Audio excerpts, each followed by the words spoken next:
Huh. Well, guys, our next topic for discussion is to go through an example for hashing technique. Okay, so as I already mentioned in my first video I had taken an example of SHA1. Okay, so today I'll be discussing, I mean to say in this video I'll be discussing in detail about this SHA1 hashing algorithm. Okay, so whatever the content I'm explaining in the PPT now, this is different content when compared to your textbook content. Okay, the conceptually they are same. Okay, but there in your textbook it is being summarized, none of the step is explained in detail. Okay, so what I want you guys to do is, please listen to the lecture now carefully, then keep this notes with you, okay, and your textbook, and then prepare notes of your own. So I hope you guys understood what you're supposed to do once after the completion of this video lecture. Okay, listen to the video lecture carefully, then look into the textbook, prepare notes of your own then and there itself. Spend just 1 hour of time so that you can completely understand what is this algorithm. Okay, so now coming to this SHA, to just give a brief introduction about this SHA. So SHA stands for Secure Hash Algorithm. Okay, so why one? We have different versions. Okay, so different versions depends on the fixed length of data that will actually get generated. So when it comes to SHA1, 160-bit data, fixed length data will get generated. Okay, similarly we have SHA 512, okay, SHA 256, SHA 128 as such. Okay, so here in this SHA 1 MD5, it is not SHA 128, MD5, in MD5 will generate 128 bits. SHA1, that is 160-bit fixed length data will get generated. SHA 512, SHA 256, and all these versions, it is equivalent to the fixed length data that is actually getting generated. Okay, so this was actually designed by United States National Security Agency. These were the people who actually worked on this algorithm. Okay, next as I already stated in the previous class only, it will generate or it will produce a hash value that is known as message digest. So what are the features of this SHA is, this SHA1 is, it works for any input that is less than 2 to the power of 64 bits. Okay, so in the introduction I had said you, so whatever the arbitrary length of data, so 1 bit, 10 bit, megabyte, terabyte, any byte of it. When it comes to SHA1, so here the restriction is the input message, it should be less than 2 to the power of 64 bits. Okay, so this is one of the important feature that you have to keep in mind. Okay, second thing is it will produce 160-bit fixed length message digest will be generated. So it is properties, all the properties still it remains the same, infeasible to retain the original message from the message. Given the hash value, you will not be able to find what is the message. Okay, and same message digest to be produced for both sender and receiver. So sender and the receiver both will be applying SHA1 algorithm only, and they will get the same hash value. So here the purpose is authentication, not encryption. Okay, and apart from this, what other applications it is used is widely used in security applications and protocols including like TLS, SSL, PGP, SSH, IP security, SBAR-MIME. So these are the other applications of SHA1 in particular. Okay, so see message hash code example. Say if I give ABC, and if this is the SHA1 algorithm, so you will get this output. This is the hash value that actually gets generated. Okay, an hexadecimal value will actually get generated here. So you can see, if I just flip this small a to capital A, see, I'll get a different hash value. Okay, so next the abstract view of SHA. So if I give a arbitrary length of x, so when I say arbitrary length here, it is lesser than 2 to the power of 64. Okay, so it will produce what? It will give you 160-bit data. Okay, so input to SHA can be arbitrary length and produce fixed length output. Okay, so now coming to the steps, what exactly happens here is, so this arbitrary length data, whatever you give, so certain padding and appending length, all these things happen, and a 512, so it is missed here, a 512 length of data will get generated. Okay, so that will be the input to this compression function. So next 160-bit data, it will this compression function, 512 bit of data will be given as input, and it will generate what? 160 bit of data. Okay, and this repeatedly happens for certain number of rounds, and finally you will get a hash of 160-bit length. Okay, so here please remember, I have missed here, once after this padding and all, you will get a data of length 512.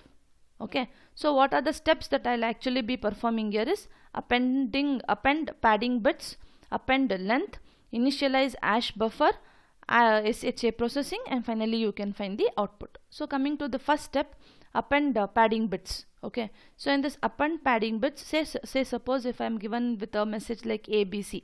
Okay, so for A it's equivalent ASCII, for ASCII binary representation I have written here. Okay, so we'll have this, for this data I will be appending 1. Okay, and then followed by 423 bits of zeros, 423 zeros I'll just append it, so that the length of data will be 448. Followed by this I'll be appending length of string 24-bit, and in total 64 bits of zeros, 64 bit of data will be added to this. Why I'll do all this is so that I'll just result with a message of length which is multiple of 512. Okay, so that the message length will be 512 bits, multiples of 512 bits. Okay, that is one of the restriction when it comes to SHA. So it has to take 512 or multiples of 512. So it will take 512 or multiples of 512 means I have to modify, not modify actually, I have to adjust my message length to this 512 bits. Okay, so that how actually we'll manage to get that 512 bits is, so we'll be appending the zeros, so 448, because here the 64 bits will actually help me out. This 448 is for this example. Okay, this 64 bits actually will help me out in scaling that, so that I'll get the multiples of 512, so that the length of the message will become multiples of 512. Okay, so this is a simple example I've just shown you how exactly this happens. Okay, so this 512 bits input to the compression function. So for compression function, this 512 bits will be the input, and the message is divided into what? Finally the complete 512 bits will not be given as an input. Instead I'll just divide them into 32-bit data. So if I'm dividing them into 32-bit, 512 divided by 512 divided by 32 is 16. Okay, so 16 words I'll get. Okay, so next step is this initializing hash buffer, or I can just tell you this is the actual block diagram for SHA. Okay, so message will be taken, message padding will be done. Okay, so this whatever I've written here, this is the compression function. See, CF, compression function. What exactly happens in compression function? Okay, so this will take the message, 512 bits of message. Okay, So and 16 words will be generated. How 16 words will be generated, I'll show you. Okay, so this 16 words will be given. See, 4 rounds will be taken. Each rounds will have 20, 0 to 19. So each bit will be operated, so 20 bits at a time. So we'll have 4 rounds to work with. So each round will take the word input, okay, the word input, and we'll have a constant, and also you can see here we'll have buffers. Okay, so why these buffers are used is to store the intermediate results and also to result with the final addition. For these two purpose I'll be using this buffer.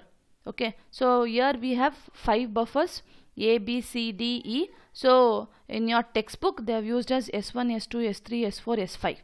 Okay, here I have used A, B, C, D, E. This is how we have to compare the explanation here with the textbook content. Okay, so here we'll have these buffers, and these buffers will actually be initialized with hexa values initially. Okay, predefined hexa values. Okay, like this they'll have.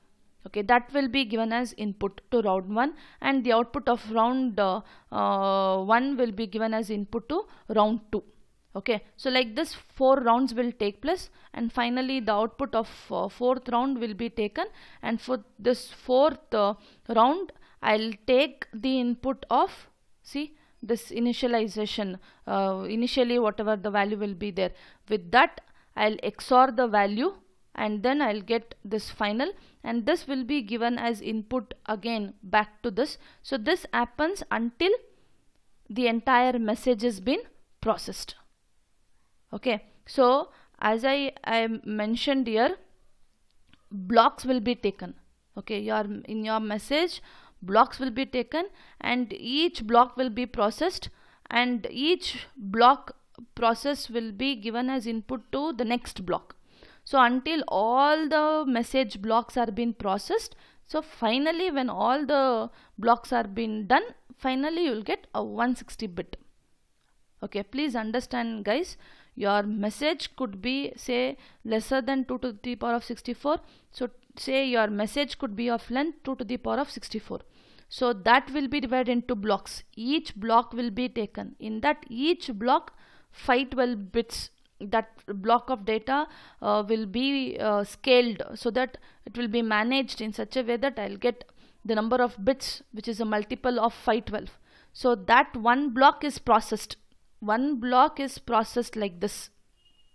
Okay, one block is processed. Say if your message contains 6 blocks, first block output will be given as input to this next block.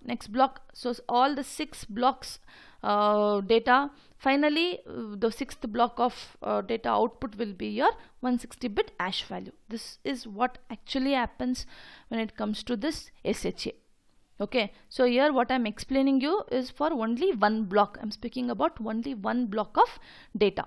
Okay, so here what are these rounds, how the word computation will take place, and what are these constant values, all these things I'll be explaining you. So for this, now you have to understand the first step here, round initialize. So in that the first H0, okay, this is the first round that actually taking place for first block. Okay, that's the reason why we'll have these predefined hexadecimal values. Okay, so this is used for round 0.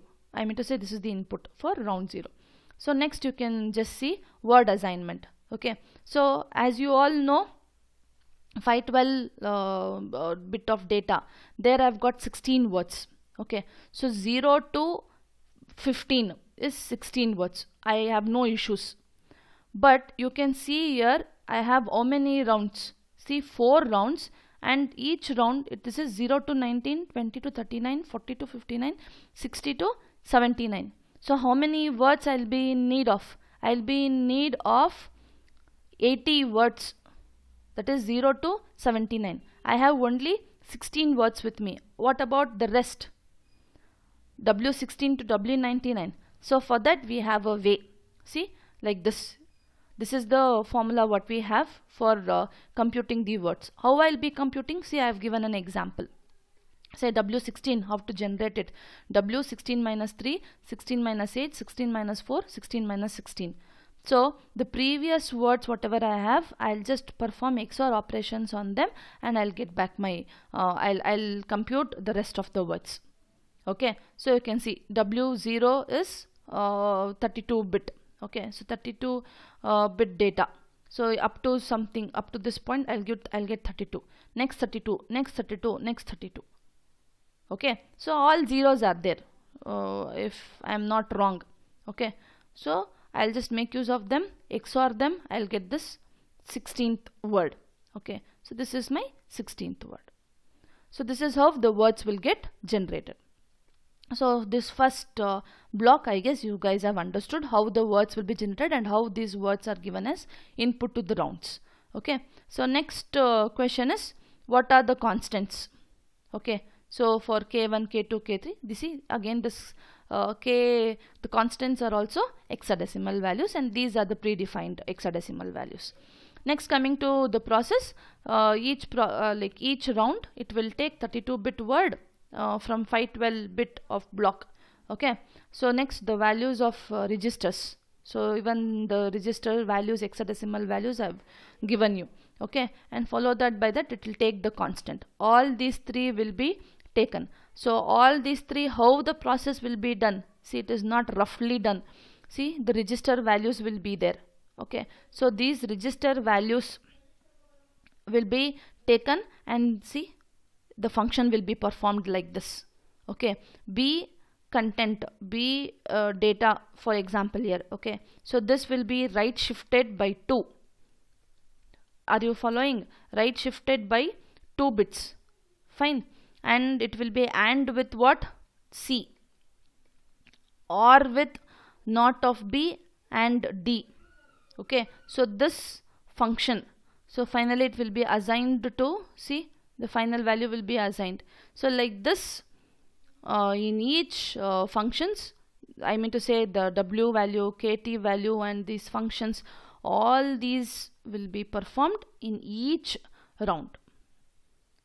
Are you following? So this this is nothing but, this will actually denote the modulo operation 2 to the power of 32.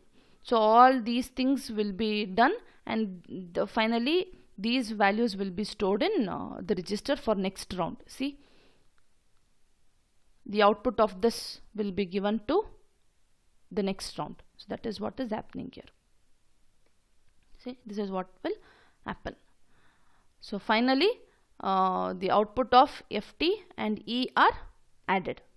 So both will be added, and value in register A is circular shift. See here, the circular shift of left shift of 5 bits, and here this right shift of 2 bits, and the WT, KT will be added and be circular shifted by 30 bits. If you are going with the left shift, if you are performing the same in right shift, then some 2 bits you can just shift it. So it is very much similar. Okay, so finally the output is, so you will take the initial values that are present in the registers. So they will be what? This is modulo. Okay, 2 to the power of 32 modulo will take place, and you will be resulting with what? 32-bit data. So these 32 bit data will result with 160-bit final data. So this is how the SHA algorithm works. Okay, so I repeat guys, please spend quality time on this SHA algorithm, understand then and there itself. First go through the video lecture here, and then now look into your textbook content. Okay, then prepare notes on your own. Thank you.